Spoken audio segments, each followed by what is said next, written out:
Welcome to the Skin Deep Podcast. I'm your host, Chanel Dupree. Today, I have the distinct honor of interviewing Gwendolyn Calderon. Miss Gwen is a 92-year-old resident of a historic street in Kansas City named Montgall Avenue. You'll hear throughout this interview how I came to meet Miss Gwen, and what I want for you to take away from this interview and what Miss Calderon just continues to share is the beauty of community and how Montgall Avenue in Kansas City had such deep roots in the community with one another, with their neighbors, and the folks on the block were able to achieve tremendous things in the middle of segregation and Jim Crow and all of the different barriers that they faced. Let's listen in. I am here with Gwendolyn Louise Russell Calderon. Can you tell us your age? I'm 92 years old. 92. Or like the little kids say they're 5 and a half, I'm 92 and a half. That's beautiful. And we are here, we're at the Bluford Library in Kansas City, Missouri, excuse me. And you drove here. Oh, yes. I've been driving since I was 15. So, Miss Gwen, I met you through a book that I was able to read, and through the author, Margie Carr, and you talked to her a lot about your experiences on Montgall Avenue. Can you just share with us what your history has been with Montgall Avenue? Well, I was born in Wheatley Providence Hospital that was founded by the neighbor that lived directly across the street from us, Dr. John Edward Perry. And I came home to 2434 Montgall. And my two sisters were born at 2434 Montgall. They were born in the house. In the house? In the house. Now, is there a reason that they were born in the house? Well, I was the only one that was born in the hospital out of 5. Okay. My mother had a bad experience with the hospital when she was there, so she didn't have any more children in the hospital. So, and then a year later, she had my other sister. So you've been on this street your entire life? I've had the same address and the same phone number for 92 years. That is amazing. That is amazing. And then there was another lady there, Mrs. Greenstreet, and she was the Greenstreet half of the Flynn and Greenstreet funeral home. And everybody in the neighborhood, all the kids, she was Aunt Greenie. And like I said, everybody was aunt and uncle. Yeah, a true community. I love, and the fact that you all were able to craft that in the middle of segregation and right. Jim Crow and all those different barriers, but the excellence and the beauty that came out of Montgall is really something to be celebrated. And so, yeah, I love that you are still able to tell of the history and reflect on your memories and things like that. Well, like I said, these were all very well educated and community-minded people that lived in the block. Yeah. And that's how Margie got interested, because she stumbled on the 3 letters to W.E.B. Du Bois. Uh-huh. And she was like, well, how come there's these 3 people and they all have almost the same address? And the more she got curious and started checking out the other people on the block, and that's how she ended up with the book. Yeah. And I've worked with her for almost 10 years. I know you have. What have been your most, I'm going to ask you about your favorite memories and then your proudest memories of people that you interacted with and maybe some of your own experiences. Just everything with Carolyn Brady, who owned the house where my parents lived there for 11 and a half years. And she was like another mother to me and my sisters. So it was like we had two mothers. And so we were just happy. The whole neighborhood was like one big family.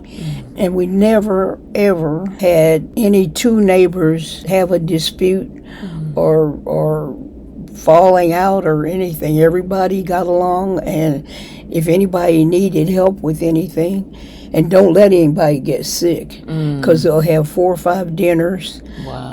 Where all the neighbors would bring dinner, and or if somebody was painting their house, maybe one of the other men in the block would come up and grab a paintbrush and help, and it was just like one big family. Why do you think it was like that during I that don't. time? Well, it was just the people. They, like I said, Dr. Perry lived right across the street, and he founded Wheatley Hospital, and there was 4 teachers in the block, and the longest serving principal of Lincoln High School, Hugh Oliver Cook, lived next door, and my godmother, Carolyn Bridie, was a counselor at Lincoln. Okay. And my father and Mr. Bluford and Mr. Pittman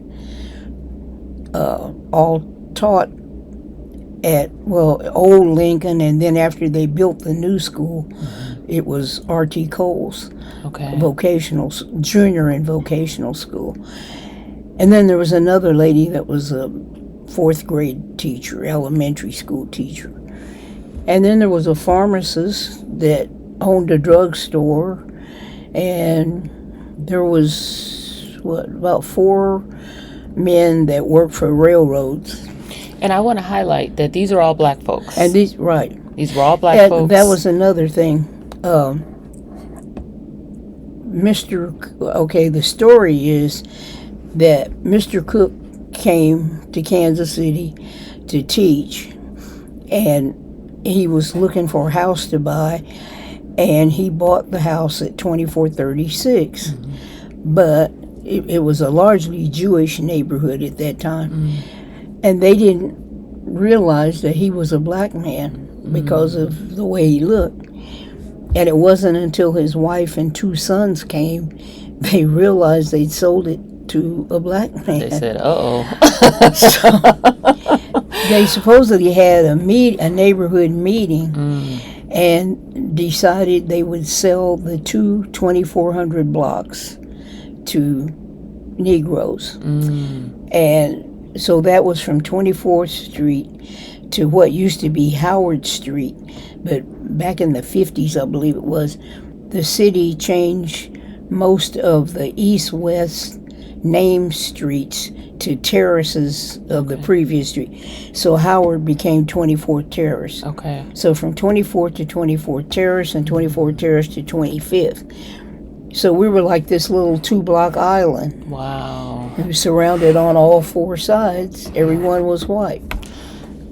And because we're talking about the early 1900s. Yeah, we're talking about segregation, Jim Crow. Right. I think this was like, when Mr. Cook came, it was like 1906 or I think my godmother said she came here in 1906. And then in 1911, there was 8 houses. Eventually, there were 8 houses on both sides of the street. But at first, they were only on the west side. And it was in 1911 that they firebombed 6 of the houses, including our house and on that side of the street, because at the time there weren't any houses on the east side. And when you say they, who was? They really, I don't know if they ever really knew who did it, but it was white people that didn't want the black people in the neighborhood. Was the Klan prevalent during that time? If it was 19? Yeah, it was, but they don't know. Okay. I don't think they ever, if they did ever find out, they never, they didn't do anything. But the house, the second house from 25th Street, had the worst damage, and the family that was living there at the time had just finished dinner and retired to the living room, and the whole back wall of the dining room was blown out. My God. And in my house, there's charred timbers in the basement from where they got that house. And I had a roof put on about 4 years ago or so. And one of the supervisor of the job came to me and he said, "Do you know you have the original wood shingles are still on this house?" Wow. And I said, "No." But this was the third layer, so they had to strip it down, to the rafters. And so he said, "Well, back by the chimney, it looks like, was there a fire at some time?" He said, "There's some charred shingles." And I told him what happened. Wow. So Okay, so this firebomb happened. It impacted the neighborhood. What did people do? they stayed there. They stayed. Have you heard Nobody moved. Yeah, have you heard any stories about what made them decide to stay? Why did they stay when obviously people were trying to get them to leave? Well, they were that kind of people, and they were all notable black people in Kansas City. Several of the women were involved with getting the YWCA Yes. in Kansas City, and 2-3 of them, I believe it was, helped found the Big Sisters home, and 2 or 3 other different homes, and they were just involved in community affairs. Yeah. So It seemed like there was a lot of communication. Like they talked a lot about what was happening and made decisions that they made decisions collectively. right, It's like they decided together Right. what was Right. going to happen. That feels different than today. and then Dr. Perry's wife across the street, her sister lived there with her. She had polio when she was younger and used 2 crutches. But anyway, she and Dr. Perry's wife, Frederica, were granddaughters of Frederick Douglass. Which is amazing. And Frederica looked like her grandfather. And there was another sister that she was married to another doctor, Dr. Jones. But she lived here too. Okay. But And so you were how old when? So the bombing happened. You weren't born yet. oh no, that Yeah, was so 1911. I was born in 33. So it had been 20 years, but you Yeah. still heard the stories about the Right. bombing that Right. happened. So it Right. impacted folks enough to where it was in their their memory, and they talked about it. Well, they met when they both taught at Kansas Vocational School in Topeka. Okay. And Come on, Kansas.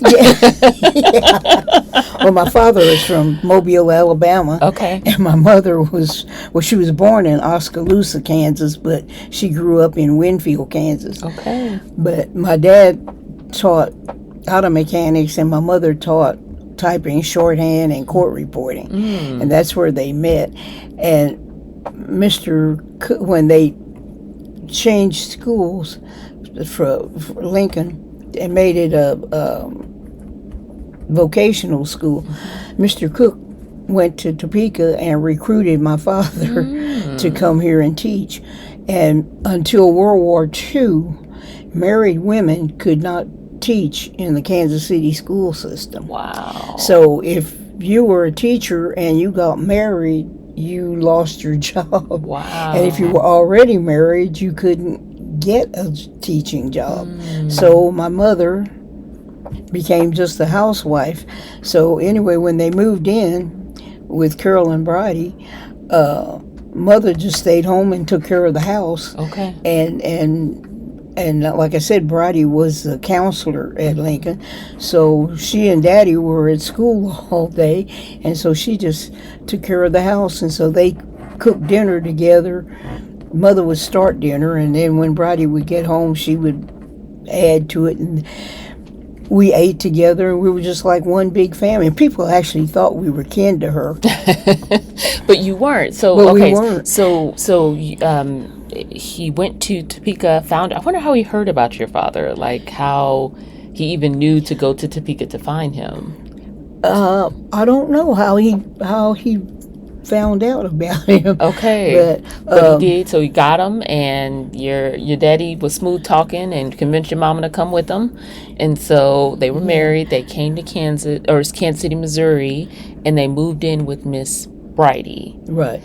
Now, talk to me about the arrangement. So why did they move in with Miss Bridie on Montgall Avenue? Well, they originally lived with another lady named Mrs. Patterson. Okay. And somehow with Bridie originally taught Latin at Old Lincoln on 19th and Tracy. And I guess she met my mother, and I don't know, like I said, she had just lost her mother. Okay. And Miss Bridie had just lost her mother. Yeah, had recently lost her mother. Okay. And it was her parents' house originally, the Jacksons. And anyway, so she invited them to come and live with her because she was in a 3-story house by herself. She was like, come occupy this house with me. Okay.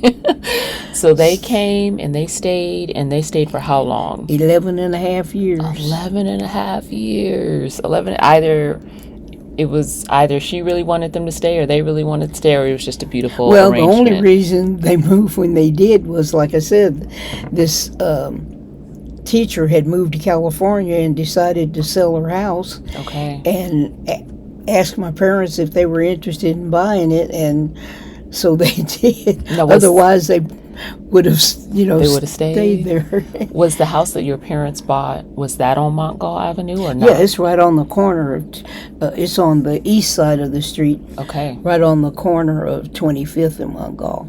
Okay, so your parents just moved literally up the street. Yeah. And what happened? What did you do? So you were 11 around this time? I was 7. You were 7, okay. They bought it in 1940, but they actually moved in 41 because they did some work on it before they moved in.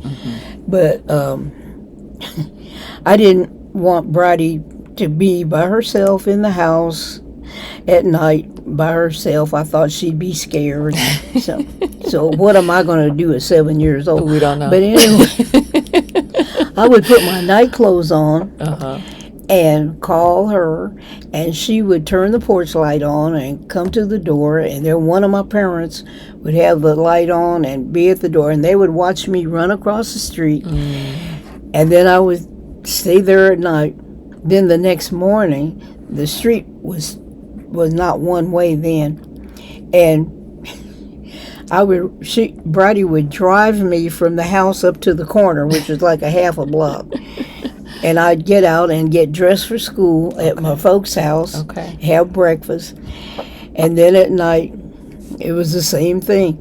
But then by the time my sister started school, there was 3 of us trying to get ready for school in a 1-bathroom house because it was me, my sister, and my father. Okay.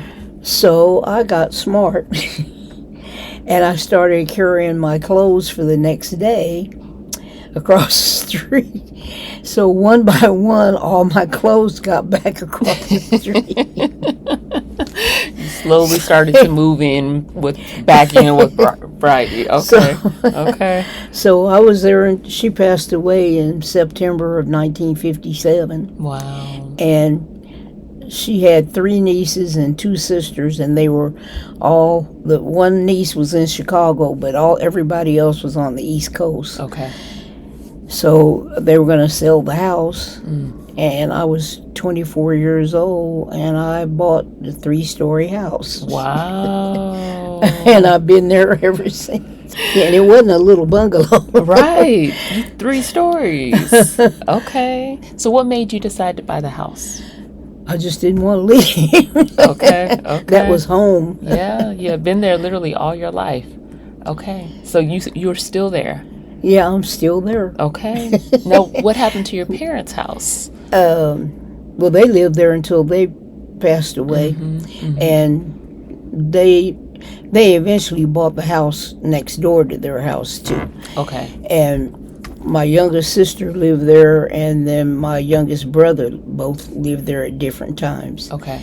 And so they left their house to me and my sister next to me, Rosia. And then the other house they left to my brother and my other sister. Okay. Because my youngest brother had passed away. Okay. Actually, my youngest brother and both my parents died the same year. Wow. My brother died from a brain aneurysm. Oh, goodness. Just totally unexpected. He was just 43 years old. Lord. And he died in February. And then my father died in April. And my mother died in August. Oh, that was a year for you.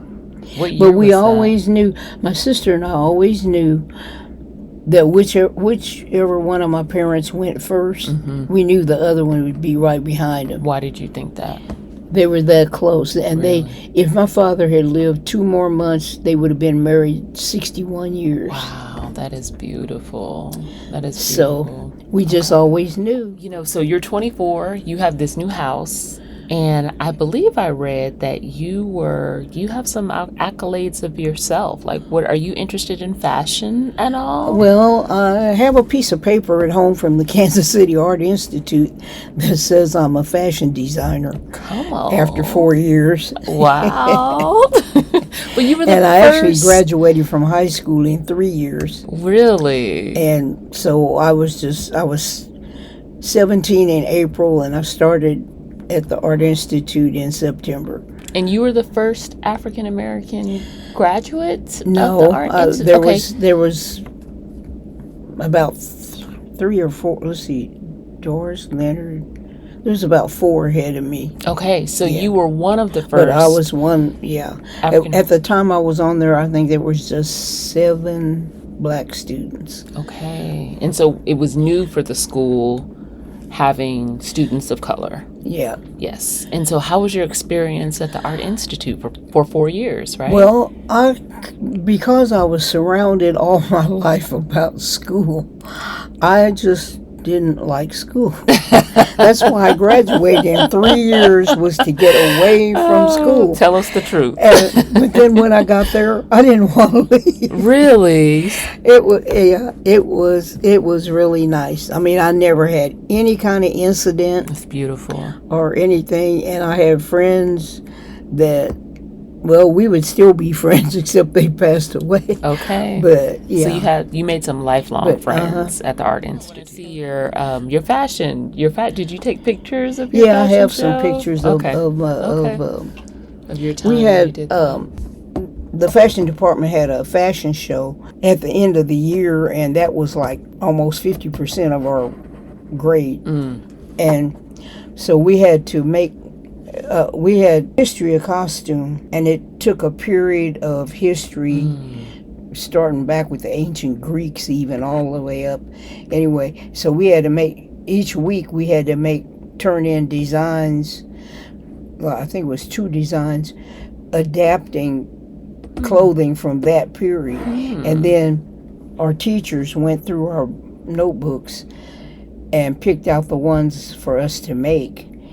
And Kansas City used to be the 3rd largest fashion center in the United States. Really? 'Cause we had all these, there were all kind of fashion houses and all in Kansas City. So they would donate fabric, and so we'd have to design and make the garments, and then we'd have the fashion show. And we had to have the garments on a hanger, and the judges were some of the people from all these garment factories, the designers and owners and everything, and they would look at the garments. Then we had to go in and turn everything wrong side out on the hanger, and they looked at how they were finished on the inside to see if we had the right kind of seam finish Wow. or everything. And then the third judging was on the models on the runway. And I had second place in the formal division one year. Congratulations. It was my sister's prom dress. Oh, wow. That is amazing. Wow. And so what did you do with that after you graduated? Walk me through what happened next for you. My sister and I, Rosa and I, used to model a lot. In fashion shows were kind of the main fundraisers back in the 50s and 60s. So we were asked to model in numerous fashion shows. So I made things and we modeled my designs. Really? So. Did you enjoy and doing then that? I did alterations for a while, but I'd rather make something from the beginning than to alter something.